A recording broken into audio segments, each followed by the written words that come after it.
It's coming. From north of the equator and south of the Tasman, the elite will gather. This summer, Australian motorsport is set to explode. Be there when the Northern Stars, Hamilton, Verstappen, Alonso, Leclerc collide. With Kiwi stars Dixon, Van Gisbergen and McLaughlin, and our own celestial champs Ricciardo, Whincup and Power. In wheel-to-wheel battle, under the Southern Cross, do not miss this history-making clash of the titans of international and domestic motorsport. Yeah, okay.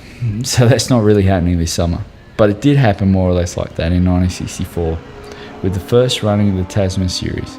And it's the essence of that series that ran from 1964 to 1975 that's being celebrated this weekend at the Historic Sports and Racing Car Association's Tasman Festival.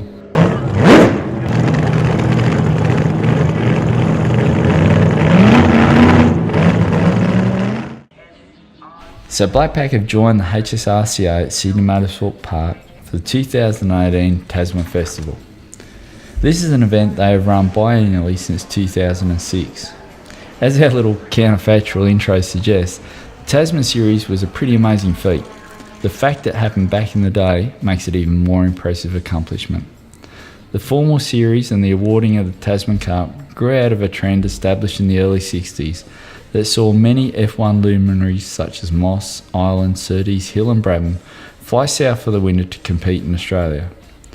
The series is often described as comprising two eras, 64 to 69 being the 2.5 litre engine cars and 70 to 75 being the era of the brutal Formula 5000s. The top end of the early Tasman grids generally comprised last year's F1 chassis with a modified Tasman 2.5 litre engine fitted.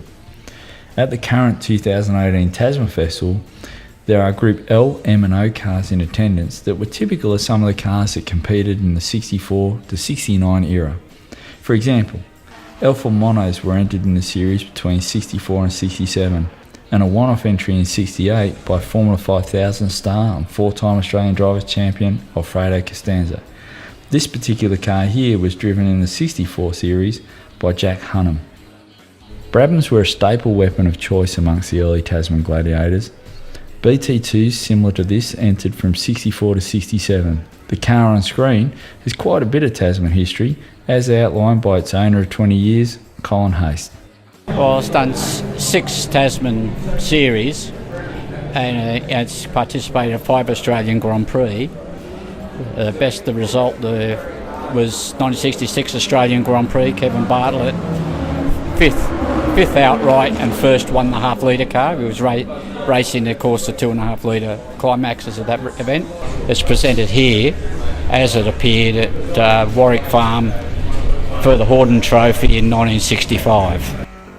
BT23Ds similar to this were campaigned in the 68 series by the then reigning Formula 1 World Champion Danny Hulme and by the laconic Australian legend Frank Gardner.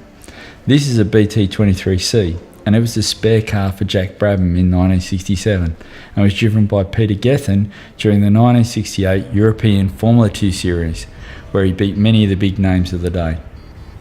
And in 1969, Jack Brabham drove in his last Tasman series in this very car, a beautifully turned out Brabham BT31. Current owner Peter gives us a rundown of its impressive history.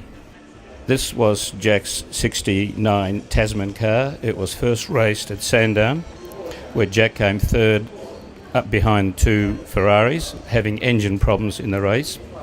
He then drove the car at Mount Panorama and Bathurst, where they gave him a 1-minute penalty because they were fixing the fuel pump on the grid just before the start. And Jack beat the lap record, making sure he wins by more than 1 second, and he beat the lap record by over 4.5 seconds. I've owned the car now for about 10 years. I first met Jack when I was a snotty kid in school when I came to Sandown, and at that stage he was a 3-time world champion. He let me sit in the car and gave me about 10 or 15 minutes explaining the car to me. I thought that's the man to follow. These days the car is prepared by Lana Engines. However, back in 1969, that duty was performed by the gentleman on the left in this photo. That's Alan Old. This is Alan today at the HSRCA Tasman Festival, where he's running in an Aztec AR9 F3 car. Alan took time out to reunite with the BT31 in the paddock. It was a warm embrace from old friends. Watching these cars gather on the dummy grid and listening to them coming into turn 1 is a fantastic jump back in time to a truly golden era of motor racing. And connecting with them live at events like this is something every motorsports fan should take the opportunity to do. In 1970, well, the show got loud. 1970 saw the introduction of the Formula 5000s. The 650 brake horsepower monsters were and still are a sight to behold. The movement of the cars made for great racing and proved a crowd favourite. Then there is the noise. It's manifestly violent.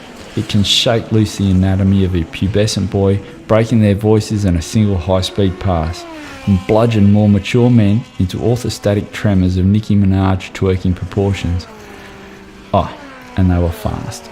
Eye-wateringly fast. And still are. In 2018 Supercars qualifying trim, Scott McLaughlin ran a fastest lap at Sydney of 1 minute 27.9. In a car that's giving the Falcon 44 to 45 year head start, Tom Tweedy is lapping his Formula 5000 at 1 minute 26.2, which, if you want to put it in perspective, is kind of like Jeff Horn not fighting Anthony Mundine, but fighting Mundine's dad and copping a hiding. In this car, Tom still holds the outright lap record for Sandown. Well, in 1974, while Bachman Turner Overdrive were making speech impediments mainstream, Peter Gethin underscored we indeed hadn't seen nothing yet with an emphatic 41 to 26 point series win over Max Stewart. That year, Gethin drove a Chevron B24/28, being the very same Chevron B24/28 being driven to great effect by Tom at the HSRCA meeting. We asked Tom what it's like to drive such a car in anger. For any race driver, it's got to be the ultimate experience. Just a lot of power, a lot of grip, a lot of downforce, and the cars are super fast, so a lot of fun. Anyway, by 1975, the curtain was coming down on the Tasman Series, and the final race of the final series could not have been scripted better. Warwick Brown secured 1 point, which was enough to deliver him and Australia his first series victory.